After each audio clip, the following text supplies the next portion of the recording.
Hola, pues ahora mismo estoy leyendo este libro, Dysphoria Mundi, que es del filósofo Paul Preciado. Este, y la verdad es que es un libro increíble, es un libro muy crítico, muy fuerte, muy profundo. Y hay un capítulo este, que es muy cortito, son como 5 páginas. Y ahora que lo he leído, de hecho lo leí ayer o antier se me hace, que me ha parecido, me ha roto la cabeza, de verdad. Me ha roto la cabeza muchísimo porque es una crítica a las políticas de identidad y me parece muy interesante y ahora quisiera compartírselas. He escrito un texto más o menos sobre lo que dice Preciado y bueno, Preciado dice que la gran paradoja del comienzo de este siglo es que no existe el pueblo, no existe la nación, no existe la raza, no existe la diferencia sexual binaria, no existe la homosexualidad, ni la discapacidad, ni la esquizofrenia, ni el autismo, ni la transexualidad. Del mismo modo que en otras épocas existieron, sin existir, la histeria o la melancolía. Es decir, la histeria y la melancolía como enfermedades psicológicas, ¿no? Enfermedades que, por ejemplo, en el manual de diagnóstico clínico, eh, hace muchos años, desde luego ha sido muy actualizado, ¿no? Pero hace muchos años se entendía la histeria como, por ejemplo, una enfermedad propia de las mujeres, ¿no? Algo que pues ahorita pues sabemos que tiene un contexto machista, ¿no? Entre otras cosas, y que además pues es totalmente eh, sin fundamento, pues, ¿no? Eh, pero dice Preciado que, sin embargo, estos no existentes, estas categorías, podríamos llamarlas, son el contenido mismo de nuestra historia, ¿no? Entonces la pregunta es, ¿qué quiere decir con esto?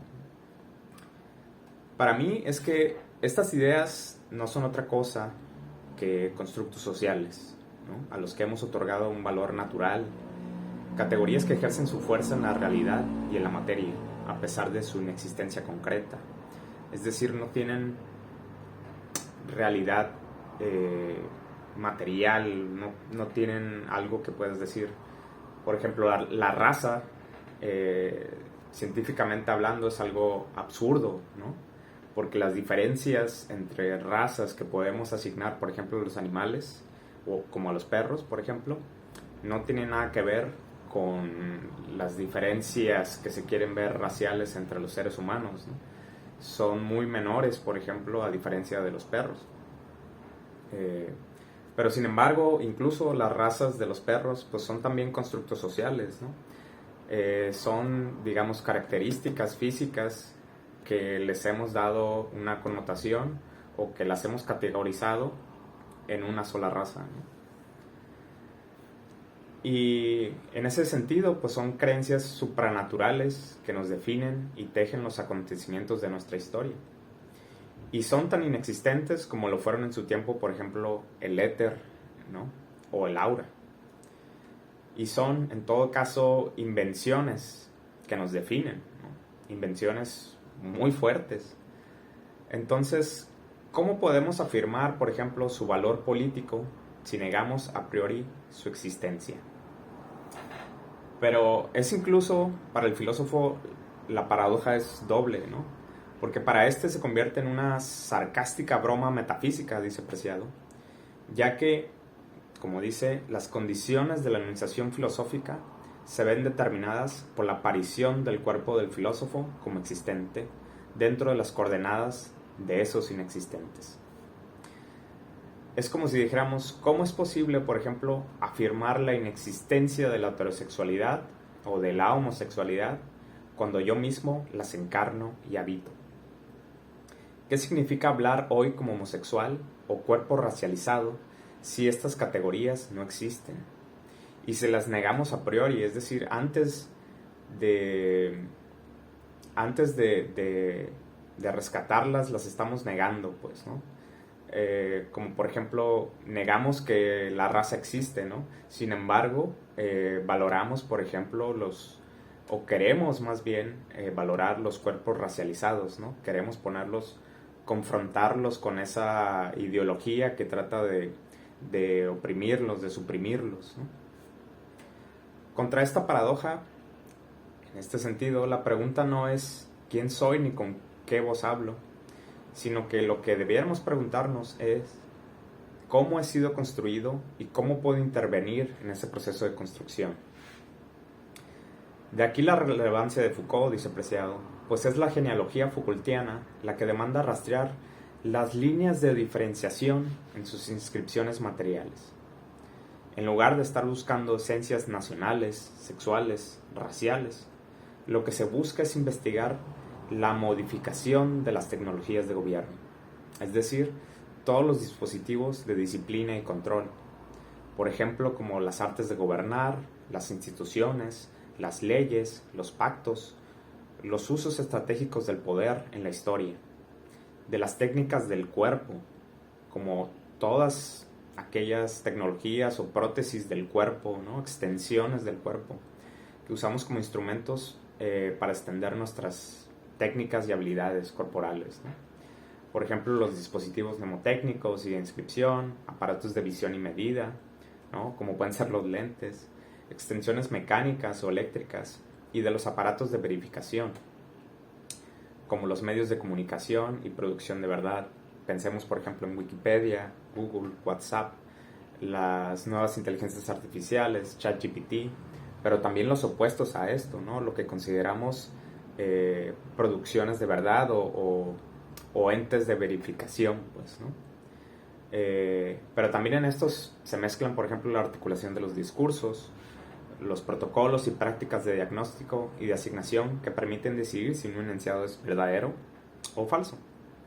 Se trata, dice Foucault, de mostrar por medio de qué interferencias toda una serie de prácticas, a partir del momento que se asocian con un régimen de verdad, han podido hacer aquello que no existe, por ejemplo, la locura, la enfermedad, la delincuencia, la sexualidad, etc., se conviertan en algo que por tanto continúa sin existir. Es decir, se trata de analizar toda aquella idea que adquiere materialidad y ejerce su poder, su fuerza. En suma, diría yo, es la tarea de una necrobiopolítica, es decir, una política del control de los cuerpos, de su vida y de su muerte. Entre los debates intensos que hoy se dan por la identidad nacional, sexual, de género o racial, dice Preciado, es necesario no perder de vista lo anterior, porque aunque surgidos de procesos de descolonización y despatriarcalización, los movimientos de emancipación de minorías subalternas, raciales, de género, sexuales, han acabado lamentablemente cristalizadas en políticas de identidad. Y este es un gran golpe crítico, me parece. Y esto, nos dice Preciado, lejos de haber desmantelado los regímenes de opresión, estas políticas de identidad han acabado por renaturalizar e incluso intensificar las diferencias. El contemporáneo lenguaje de interseccionalidad, con su insistencia en establecer relaciones entre identidades previamente segmentadas, no es sino un espejismo metodológico frente a la imposibilidad de articular una filosofía política no esencialista, capaz de pensar la transversalidad sistemática con la que las relaciones de poder producen y oponen diferencias. Y es aquí donde se insertan los activistas y los filósofos contemporáneos, ¿no? Es la dificultad de poder converger todas estas, más que identidades, todas estas movimientos, ¿no? Y que más que por hacerlos converger de una manera, por ejemplo, ¿cómo decirlo?, de cada uno, pues, por ejemplo, como atómica, es hacerlos converger desde la propia raíz de su fuerza, pues, de su existencia. Por eso, volviendo a Foucault, se trata no de cuestionar los universales utilizando como método crítico la historia, sino de darse como punto de partida la decisión de la inexistencia de los universales para preguntarse cuál es la historia que es posible hacer. Lo propio, dice Preciado, de estas entidades ontológico-políticas inexistentes, como la raza, el género, la sexualidad, es precisamente no ser objetos, lo que no equivale a decir que sean meras entelequias, simples ideologías, estructuras simbólicas o puros conceptos desprovistos de toda materialidad. Al contrario, pese a no existir, las entidades ontológico-políticas tienen una materialidad densa, es decir, las sentimos como si fueran reales. En términos ontopolíticos, la identidad es aquello que sin existir hace irrupción en el dominio de lo tangible. Se vuelve visible, medible, cuantificable. No existe y se puede tocar. No existe y se puede ver. No existe y sin embargo es posible describirla, convirtiéndose en argumento central de los relatos que definen una época. Pero para definir la modalidad de existencia de los inexistentes es necesario comprender, con Bergson, que no dejan de variar. En la ontología política, como en la historia, el tiempo no es conmensurable con el espacio. Se presenta siempre bajo el signo de la diferencia, de la mutación, de la alteración. Y Preciado, tomando a Deleuze, dice, Deleuze lo explica de este modo: el ser es un mal concepto en la medida en que sirve para contraponer a la nada todo lo que es, o la cosa misma a todo aquello que la cosa no es.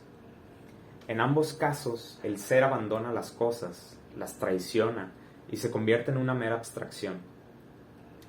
La pregunta de Bergson no es, pues, ¿por qué algo y no más bien nada?, que es una de las clásicas preguntas de la historia de la filosofía, ¿no?, sino ¿por qué esto y no otra cosa? De modo que el ser es la diferencia, no lo inmutable o lo indiferente, ni la contradicción, que no es más que falso movimiento. El ser es la diferencia propia de una cosa. Tenemos, dice Preciado, frente a nosotros una ontología en transición. Diferencia más que identidad, mutación más que esencia, alteración más que identidad, más que alteridad. En ese sentido, la pregunta no es, por ejemplo, ¿qué es la heterosexualidad?, sino ¿por qué la heterosexualidad en lugar de otra cosa? ¿Por qué en un momento determinado, en una relación de fuerzas, la heterosexualidad se convierte en la actualización de una virtualidad, es decir, de una potencia? ¿Por qué la heterosexualidad y cómo es que se ha construido? Esa es la pregunta que tenemos que hacernos. ¿Cómo es que ha logrado expandirse? ¿Cómo es que ha logrado legitimarse, profundizarse? Eso, analizar lo que es un régimen de verdad. Por eso, tener en cuenta la inexistencia de las entidades ontológico-políticas implica también modificar cómo entendemos las relaciones de poder. Y es aquí la potencia de toda esta idea, me parece, en que el poder, hay que entender que el poder no es violencia bruta que se ejerce sobre un objeto, no es una fuerza nada más que nos oprime, o una materia que preexiste, ¿no? El único objeto de la fuerza son otras fuerzas, explica Deleuze en su lectura de Foucault, y su único ser, la relación. El poder de ser afectado, y tengamos en mente, por ejemplo, todas las minorías subalternas, es como una materia de la fuerza, y el poder de afectar es como una función de la fuerza. ¿Qué quiere decir esto? Así, por ejemplo, el patriarcado no es una forma de poder que se ejerce sobre el cuerpo de las ya existentes mujeres, del mismo modo que, por ejemplo, el Estado no opera sobre un ya existente pueblo. Más bien, son los sujetos políticos mujer, tanto pueblo, que son al mismo tiempo el efecto material de esas fuerzas, es decir, son su producto, es la materialidad de esas fuerzas, y de lo que se resiste es propiamente lo que naturalmente se resiste ya a esas fuerzas, ¿no? Lo que no puede ser doblegado por esas mismas fuerzas. Porque si lo hicieran, si se doblegaran, no serían materia, no serían algo que resiste, no serían pues la fuerza, la opresión, no existiría en cierto modo, ¿no? Sería más bien una absolutez, pues, ¿no? Sería algo absoluto. Pero como no son absolutas, es decir, no están absolutas, no están, sino que se disuelven, o más que disolverse, se confrontan por estas resistencias. Esta ontología de lo existente, continúa Preciado, modifica radicalmente tanto la tarea de la filosofía o de la historia como las posibilidades de la acción política. Las batallas políticas son luchas por la producción de su materialidad política. Luchas porque lo inexistente, existente, deje de existir, o porque lo inexistente exista.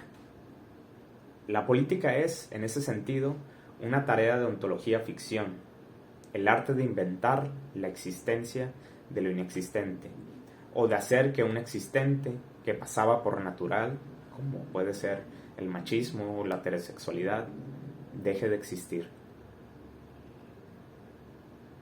Esto yo lo ligo mucho con el trabajo que estamos haciendo en un pequeño grupo, diría yo, una organización que se llama Puertos Posibles.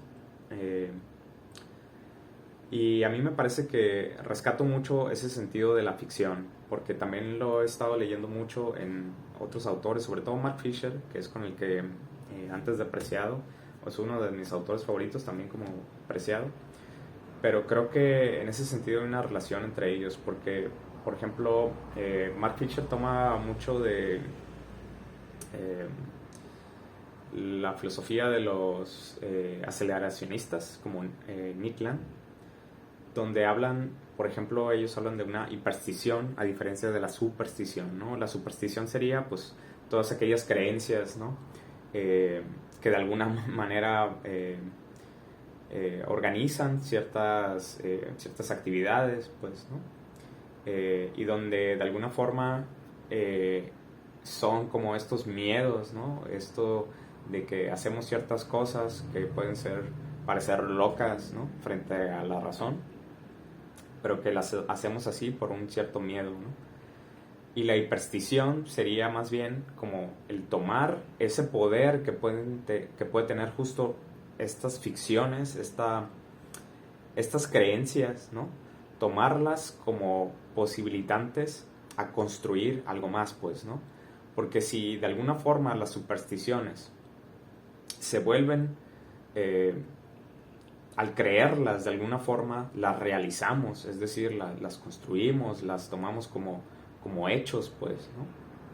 La hiperstición es justamente tomar esa actividad de imaginar y llevarla a la creación, ¿no? Si es posible, por ejemplo, contagiar esa ficción, contagiarnos de esas creencias, y creemos que es posible, ¿no?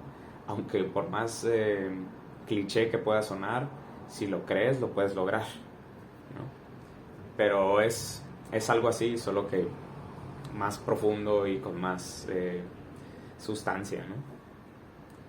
Y bueno, pues quería nada más compartir esa idea que me parece muy radical, muy potente, aunque es una gran crítica a las políticas de identidad, pero me parece que tiene mucha carne, pues, ¿no? Es muy rica, porque creo que es otra forma como de salirse de ahí. No se queda nada más en una simple crítica, pues, ¿no? Sino que trata de proponer algo más, que es justamente entender la política como una ontología ficción, pues, ¿no?